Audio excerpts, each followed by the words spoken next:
All Hey, right. Welcome to the Domestic Draft man. Podcast. I'm Evan Bierman here with Dan Slowick. If you've been listening to the show for a while, you know Dan and I typically start these shows talking about our beers, sharing what beer we're drinking. But I'm happy to say today that we get to focus on one brewery for the entirety of the show, and that is Chula Vista Brewery. So joining us today is Tim Parker. He's the owner of Chula Vista Brewery in Chula Vista, California. Dan talked about your brewery a little bit on last week's show. So we're Yep. happy to have you on to be able to talk about it a little bit more. So thanks so much for joining us, Tim. I appreciate you guys having me. Yeah, I had the Warplanes Hazy Pale Ale last week, and I got a little left over, so I'm having it this week. Saw in your bio that you started homebrewing, and just curious, kind of when you started, when you got the itch, like when the idea to just try this out on your own, like as a hobby or as a passion. How did it all get started? That's actually a very great question. So it actually started probably around 12 years ago. I've always loved beer. So ever since I had at a baseball game, I had Sam Adams. Um, and before then, I thought beer was nasty. That was like in 2000. Yeah, And I remember having that beer, and I was like, "Oh shit, this is good." Sam Adams did it. Turned you Yeah, on. Sam Adams, Yeah. an intro to craft beer too, right? Yeah. So and then I just love beer after that, and being in the Navy, going around, you hitting different countries, and you pull in, and you try different beers there. I just fell in love, like the whole search of great beer. Mm. But I never thought about making my own beer. Mhm. That was the furthest thing from my mind. It was more just chasing it down. Um, but one time I walked into a friend house, about 12 years ago, and he had a little homebrew kit. Now, when it comes to who love beer more, I would say me. But he beat me to the punch of homebrew. And I'm like, what are you doing homebrew? And I didn't think you like beer this much. Like we talk beer, but like I would talk about beers from all over the place, and he would just talk about a few that he liked. Yeah. So I didn't know he was that far into it. Did you try his beer? So Was it any say good? it again. Did you try his beer? Was it any good? Yeah, his beer was very good. Okay. Yeah. So actually, this friend is still in the Navy. I don't know. I don't really want to say his name. Yeah. I say his name. His name is Blythe. Um, I put him out on Front Street. um, yeah, but he's actually still in right now, doing good things. Um, but yeah, I seen him, making beer. I'm like, you know what? I think I could do this too. And so I went back, started making it. Fell in love with it. And I remember going back to Black, like, hey, you want to start a brewery? Yeah.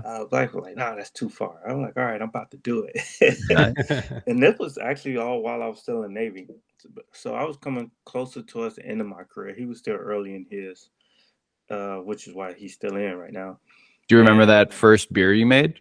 What the style first it beer I was, made, or any it was a missteps? pale ale. Yeah, it was a Pale pale ale. ale. Yeah. And it all went smoothly. First attempt, you're The like this. first time went smoothly. Yeah, the second time did not. What happened that second Third, time? fourth. Yeah. I What couldn't happened? repeat it. Yeah, it took a long time before I got really lucky the first time, and I Okay. think the reason why I got lucky the first time because I followed the recipe to the Step by T. step. Yeah. Right, and then after that, it was like, well, the creative side started kicking in. About to get a little cocky, Um, throw a little this in there. right, so I want to do this, I want to do that, and then what happens if I boil it longer? What happened? And like I just kept experimenting. What happened if I do this? What happened if I do that? And so every once in a while I get some good hits, but most of the time Yeah. it So was how too long? much of something, Yeah. not enough of something. How long were you homebrewing So for before you decided to make that leap?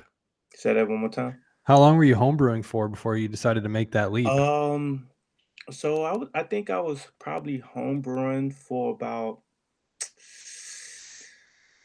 6 years. Mm, Okay. Yeah, so I Yeah. had a good that's a run of decent home time. brewing. Yeah, Mm-hmm. and I just loved it, and then I decided, hey, I'll take the next step.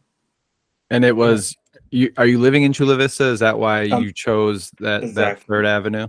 Right. So you in San Diego, right? Yep. So at that time, San Diego had about 100 breweries. That was 7 years ago. They probably had more than 100, but we just gonna Right. say 100 because somebody out there is gonna search it up and The exact number is actually right. 125 breweries. Exactly. Um, but there was none in the South Bay area. Once you Mhm. pass downtown area, you was not finding a brewery at all. Yeah. That's included all the way back into IB. Hmm. So there was just no brewery. Um, and so how the idea came into thought was to own a brewery was that I needed a brewery in my backyard. Like, it's like I'm getting tired of traveling so far to hit up a brewery, where Why not everybody else just got a bring it to brewery in your their street? neighborhood and we don't. So I went and talked to my wife about it. She thought it was just another one of my crazy ideas, but I started spending more money. I was already wasting a lot of money on the homebrew, but here I am, getting business licenses and hiring all these people and paying them to help me get started and walking into banks asking all these questions. Then she finally realized, like, hey, I think Tim is real, and he about Hmm. to spend all our savings. I better step in. But she enjoyed beer too, so she never really helped me brew, but she was definitely looking forward to drinking it when it was done. And we love going out to breweries. Me and her love traveling around and seeing different breweries. And at one Yeah. point, we had a goal of hitting up every brewery. Then we found out that was impossible. There's so many. I think it's like one or two people in San Diego that actually got it done. But for the rest of us, we're throwing the towel. Were Um, you one of the first breweries then yeah, in Chula Vista? You were the first one? yeah, yeah. Okay. So there was a brewery before us. It was Bay Bridge Brewery. Okay. But nobody, it was more, even though they had a big brew system, they was never advertising. Nobody knew they was there. Some of the people knew they was there, but I never knew they was there. Hmm. Um, it was sad to see they closed Jim and Doug. So technically on paper, they was the first brewery. It's just that they wasn't doing anything. They Yeah. wasn't trying to, hey, they weren't really trying to sell to the masses. It was just It's new kind of age, like tap room and social media and right, marketing right. yourself kind of So thing. what was crazy is they was less than a mile away from me, and I lived there for 20 years and never knew they was even there. Yeah. Um, and so I still got to give credit to them because they was there. They just wasn't trying to do what our idea of a typical brewery would be doing. Right. They opened when they wanted to, closed when they wanted to. They got to do what they wanted to do. It Yeah. wasn't operating it from a business standpoint. It was more of a hobby standpoint. Um, but they still great. Both are great people. Jim and Doug are great people.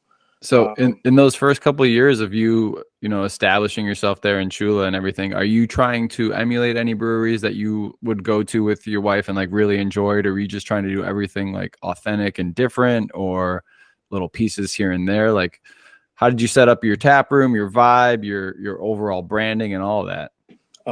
that's another great question. I try to keep it authentic. Hmm. Now, don't get me wrong. Nobody's coming up with anything new. There's You look at different what spins on everybody it. else doing and seeing how you can make it new again. You get what I'm saying? And fit Yeah. you. Uh, the thing about the thing about me, which I actually think I changed almost the entire beer industry of how they operate their tap rooms.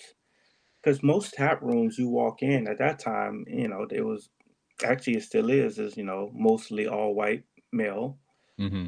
dominated. If they had bands, it was usually bands, rock bands. I don't want to say white people music, but that's what it was. Like folk Like, music, it little wasn't really diversified. acoustic guitar. Right. And where me and my wife, I'm black and my wife Mexican. You walked into our brewery, it was pure hip hop. Um, then you had like mariachi. We opened with a mariachi band that still plays every Sunday to this day. Really? Yeah. Um, we were like the reason why you see a lot of DJs and breweries now was because of us. We was the first. We opened up and we started having DJs in our brewery, and people started looking at brewery being packed, and it was Yeah. like maybe we should get a DJ, which was good because the DJ is cheaper than a band. Yeah. The DJ can control a crowd a lot better than the band. The band got they set songs that they play where DJ could see, oh, well, these girls walking out, let's pull them back in. You get what I'm saying? So Yeah. we was just doing things differently, but we was being us, like who we are as a culture. Yeah. Staying true to yourself and Right. Yeah. kind of stirring the pot, adding some flavor to the brewery scene. Right. So, and then, you got my military background. So you got that when you walk in the brewery. You got my wife Mexican background. So you have that in the brewery. So what we brought was us into the brewery.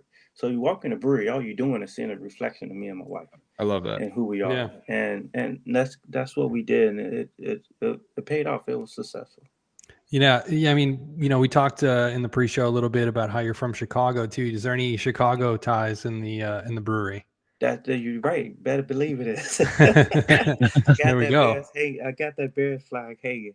Are we going to get into a Caleb Williams discussion later? Yeah. Sadly, I had too many Green Bay fans and they're just talking trash to me. Because they still spend money, those Green Bay fans. So yeah, they did. They was all good people. We in San Diego, so everybody's all good. I just hate the fact that in San Diego, like all these Green Bay fans never even been to Green Bay. They just bandwagon on the team. So let's go back to the first couple years because you were home brewing. Were you the head brewer the first year, or right away did you hire on a head brewer? I had to hire. I was still in the Navy. Okay. So I had to hire a head brewer from the start. About a week after we opened, I had deployed. So my wife ran the business. She pretty much still runs the business. Yeah. So, which is why I would delegate it to my kid's room today. She, take over the laptop. Was it a brewmaster from another brewery or just a friend of a friend? Yeah. So that was at the same time when Ballast Point had just sold. Mm-hmm. One of the brewers came over to us.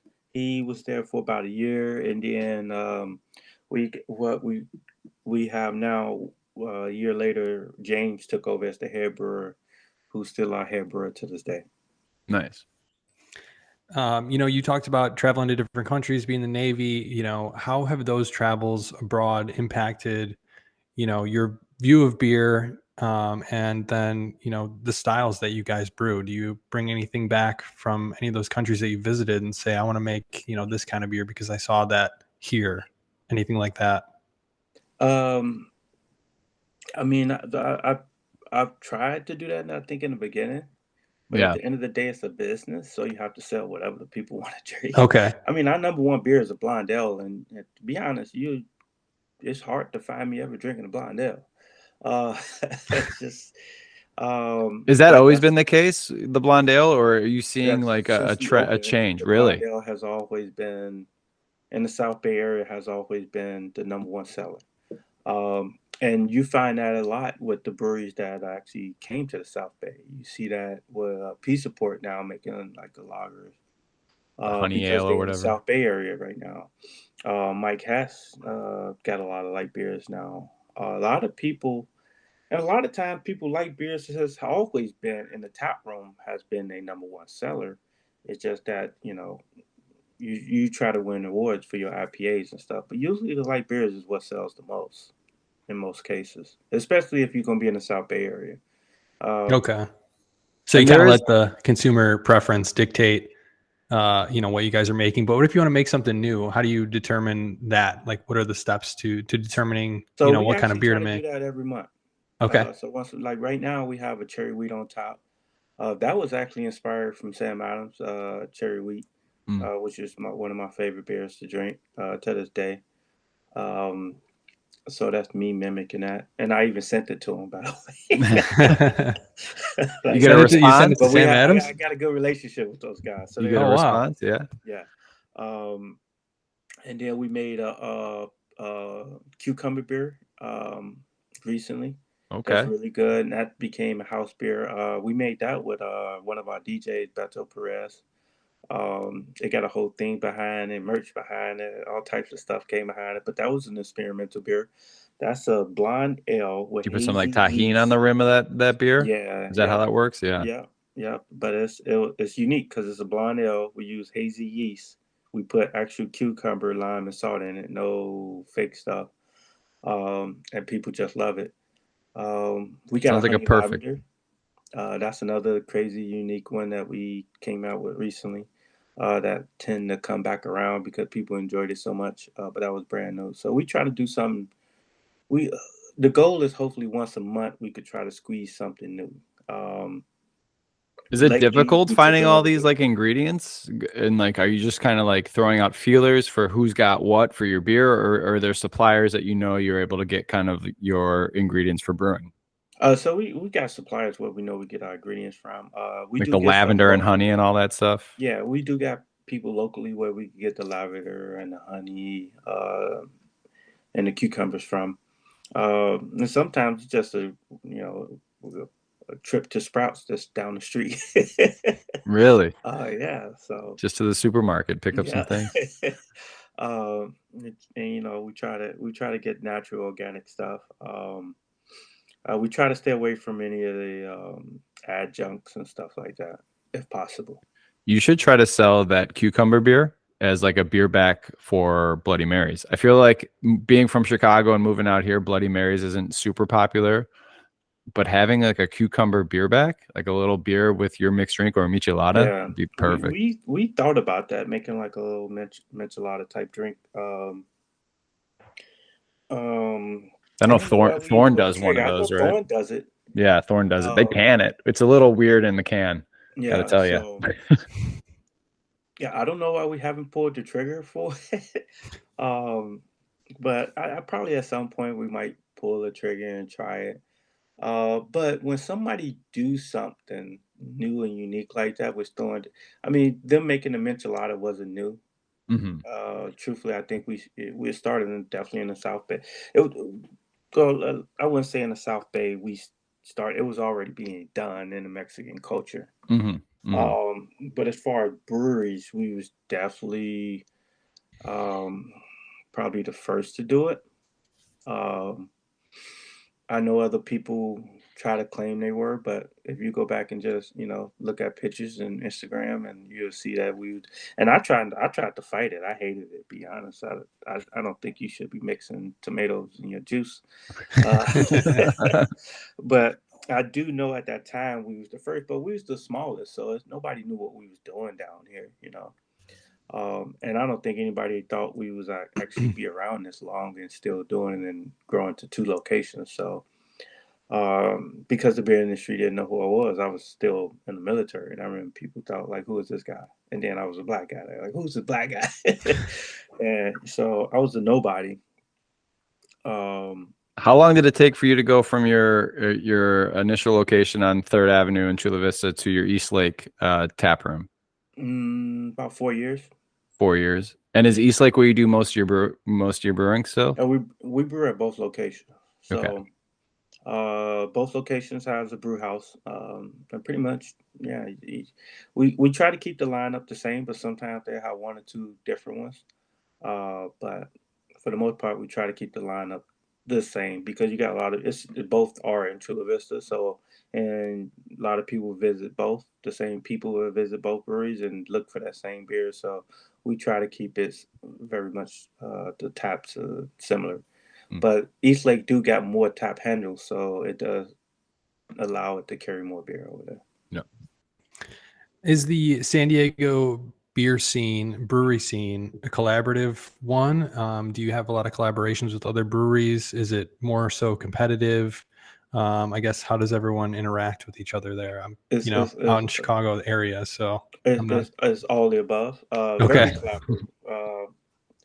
Every brewery, really, if you go to them and ask for anything, is to help you out.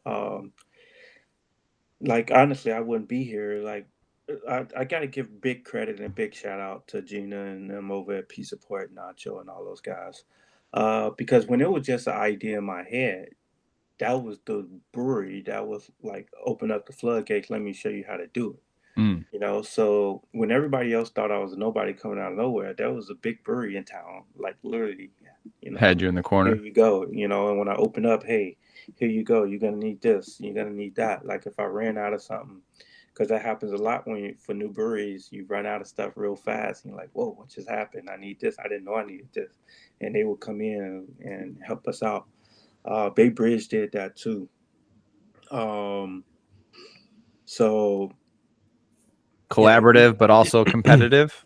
it is somewhat competitive, but not in a way. I mean, you have a couple breweries that kind of like bicker between each other, and Yeah. that could be for many reasons. Usually, it's personal. It's not really the brewery, uh, but very few. For the most part, it's like, hey, we all support each other. We all look for each other to grow. Yeah. Like if a brewery is closing, I'm gonna tell you right now, almost every brewery is sad to hear that a brewery is closing. And we all like, I hate going to a brewery closing because it's sad. Like you don't want to see that happen. You know what I'm Yeah. saying? Like, Yeah. especially if it was somebody you know. You know what I'm saying? Like, You guys it try to like look just out for each other, basically, like exactly, try yeah. to help So even before it gets to that point. Like, how can we mm, help, kind of deal. exactly. So very tight knit. I mean, but at the same time, you still competitive because you want to make the best beer. Like Yeah. it's at the same time, your goal is to make the best beer. You want to be the best. You shouldn't be in brewery if you're not trying to be the best. Yeah. How do you bring your Navy background into the brewery? I know I saw the name of Dan's beers, Warplanes, the one that he brought on the show. Is it just in the names of the beer? What does the inside of your brewery Um, look like? That kind of thing. and so I mean, when you walk into the brewery, other than all the plants that's everywhere, if you look to the right, you immediately see like a big military shadow box of my career in the military. Um, you got the flag, you got all the coins. But you also see a reflection of my wife and her heritage, and so you see a lot of Mexican stuff.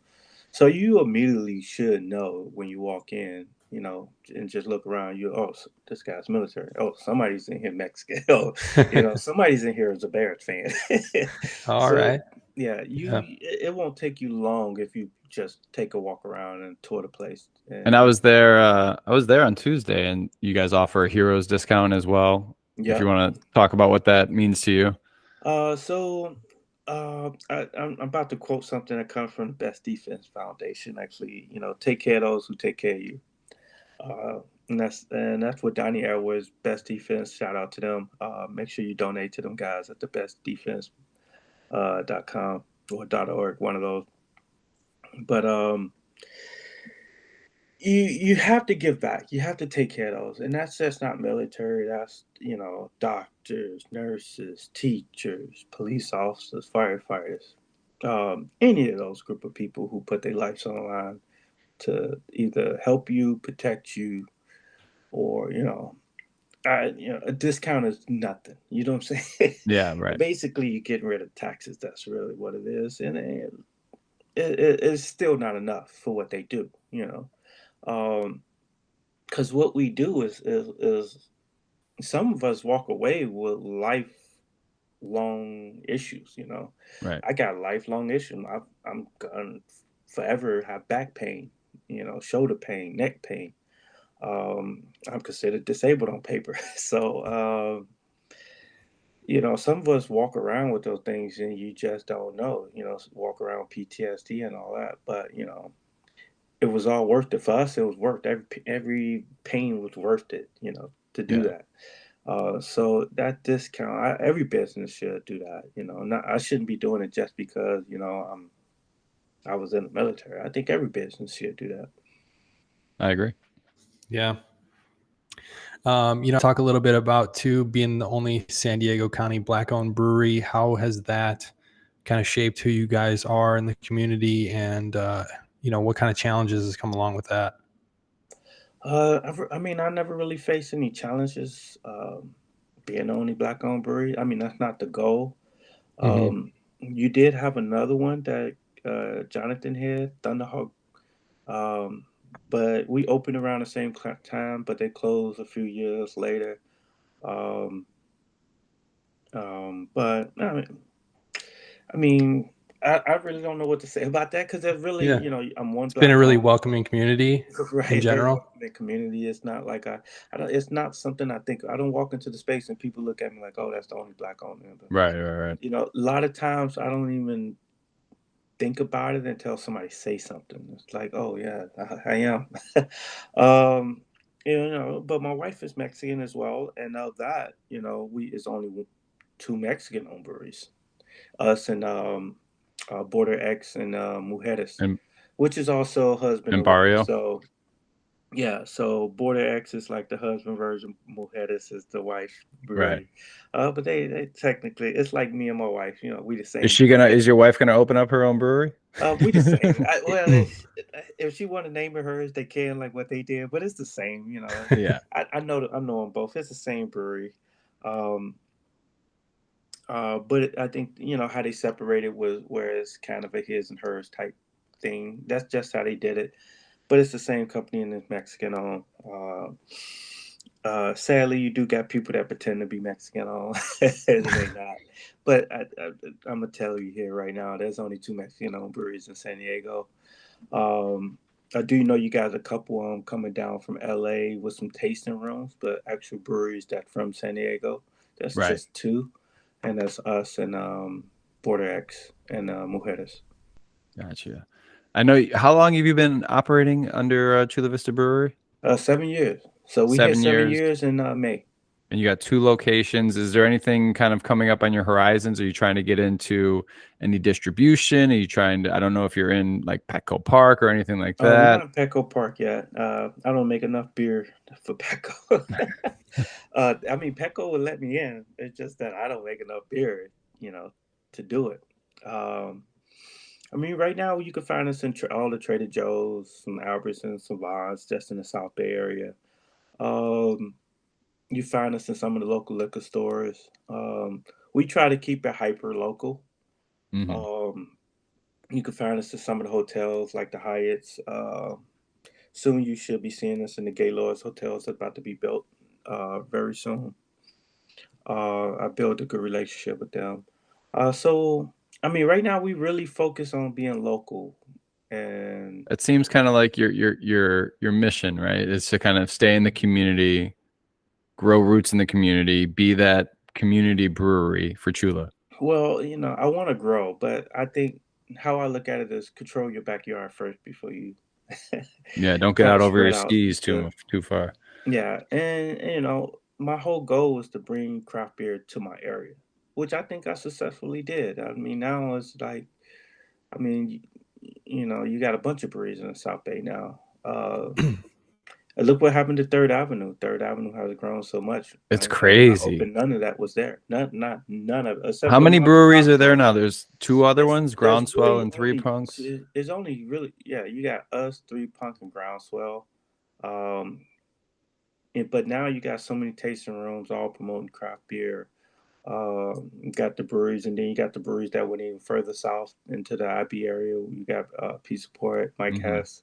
Hmm. I think it's another one down there. Oh, Coronado was there, but I think they closed. I was just down there they closed not that too one long down. ago. Um, but so I'm pretty sure somebody else is gonna be down there. Um, and oh, you got Nova Brazil. So I mean, it has grown tremendously, but to the point where nobody even remembers the fact when I opened, it was nothing else. Yeah. Like this, there was none of those other shops. We was the only ones open after dark, other than Doc, the two liquor bars. Yeah. And It's now, completely different now. yeah, completely different. They redone the streets. Business is open. You can't find parking at night no more. Um, it's a new shop popping up every about 3 or 4 months, something new, because a lot of those buildings are still empty back from when we had that recession. A lot of people Mm. don't realize that. So when you drive past that empty building, that building's been empty since the last recession. Yeah. So Chula Vista is really slow. We only ahead of National City. National City I think is the last little foothold Yeah. that's been left untapped. um, And I think that's just a matter of time before somebody go in there and just untap it and the same thing happened. So I'm very happy with what I seen going on in Chula Vista. And I'm definitely very happy that I feel like, I You was got there early. right, a pioneer of all of that. Yeah, Yeah. and succeeded in what you set out to do, really. And so now you're 7 years in. Maybe move the goalposts a little bit, like our Chicago Bears are going to do. Maybe ship some beer back to Chicago. I don't know. Maybe we can all That's, I experience mean, your that beer would out be the here. goal. Or Trust me, do it. I have Chicago on my dream board. Somehow getting the brewery back there. Yeah, or collab at least. Some guys got some good breweries there. You got Moore's. They doing great things. We've had their beer on the show. Yeah, and then you got the other one, Funky Town. Funky Yep. Town, yeah, Funky Just Town. won that Broad American Dream with Sam Yeah, Adams. and we Funky work Town's with awesome. Eugene McIntosh, who does the Biggs Media out there, like partners with those guys as well, and sponsors their beer as well. So, Yeah, somehow, some way, we might have back roads to get you in there. right. So eventually, I will. Once I get big, I'm gonna try to venture out there back and come back home. But right now the weather's too warm. Beautiful day today. Absolutely beautiful I day have no today. winter clothes, so.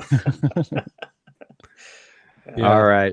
Well, Tim, thanks so much for being here, y'all. This is Tim Parker. He is the owner of Chula Vista Brewery. If you're in town in the South Bay in San Diego, go ahead and give them a visit. They got the second location in Eastlake as well.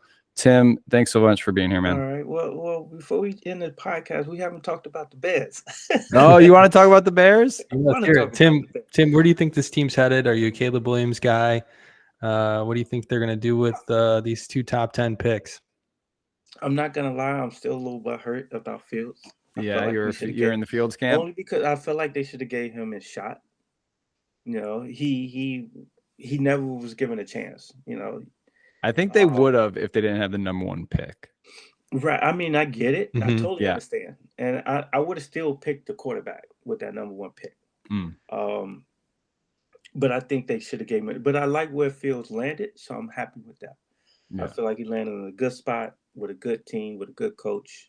So I'm solid with that. And I'm not really, I think we should have got more for giving up Fields, but I'm happy that I think for polls, I think he lived up to the last word he said, we're going to do right by Fields. Right. Because a lot of people are saying Bears got fleeced on that deal, but he wanted to do right for Justin. Right. And I feel Justin was done right by he made sure Justin was in good hands. Yeah. And that's what I felt like. That's fair. Happened there.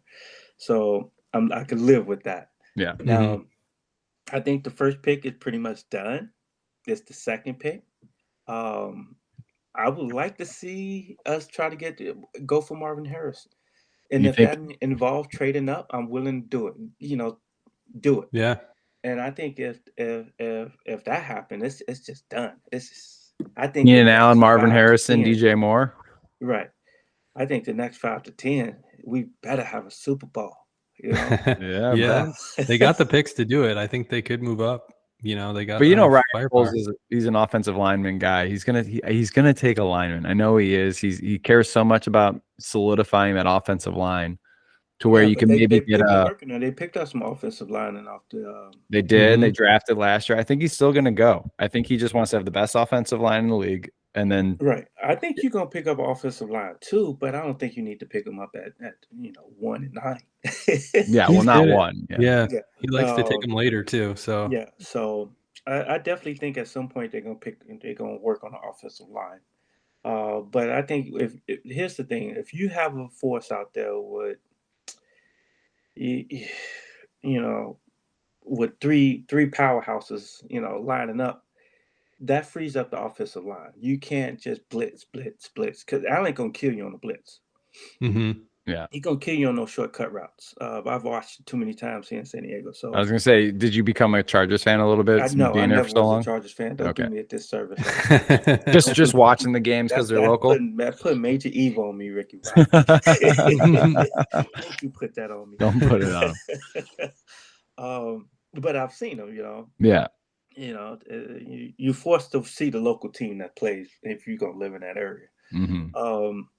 So I've seen what he could do, and I know he's getting up that age. So, and that's why I think it's great to pick up a receiver, because you don't know how long you got with Allen. Plus, you only got him on a year contract. So I think the next, I see a Super Bowl. I will predict the Super Bowl is coming within the next 5 years. 5 All years. right. Yeah. God, I hope Yeah. so, man. Yeah, as a Bears fan, I'm just happy with beating Green Bay. That's a Super Bowl Yeah. win for me.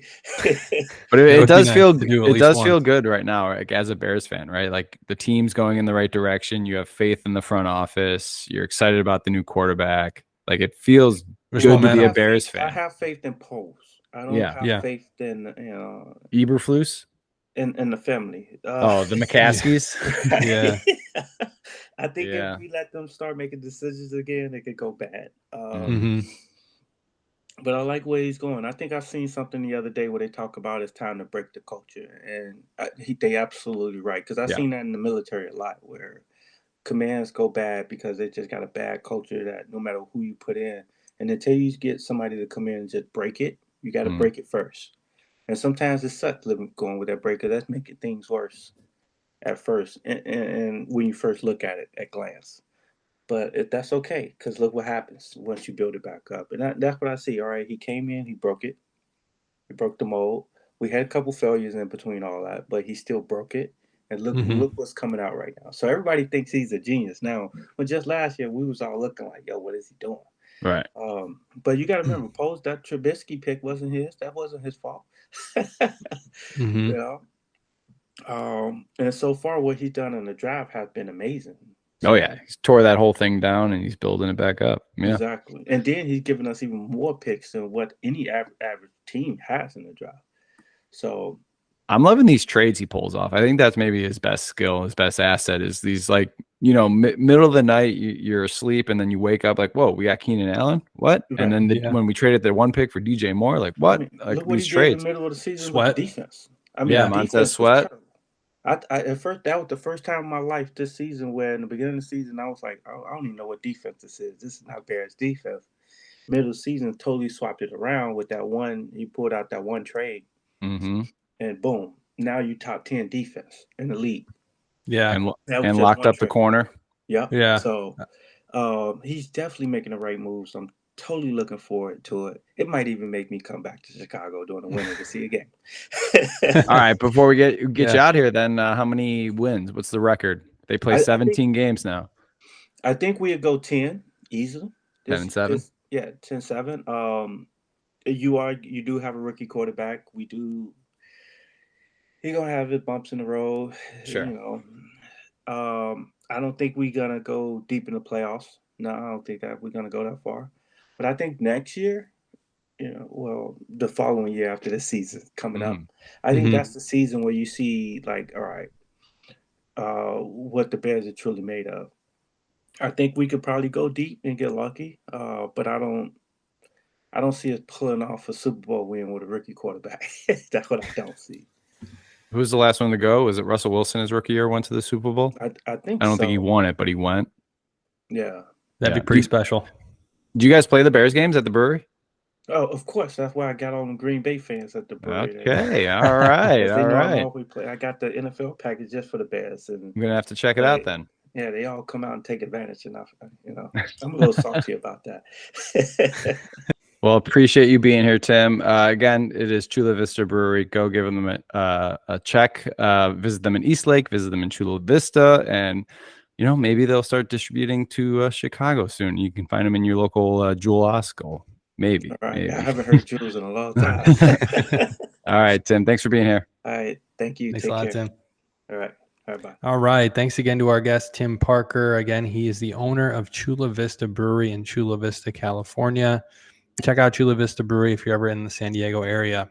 That's been our show. Thanks again to Tim for joining us. For Dan Slowick, I'm Evan Bierman. You've been listening to the Domestic Draft Podcast. If you're listening on Spotify, don't forget to rate the show.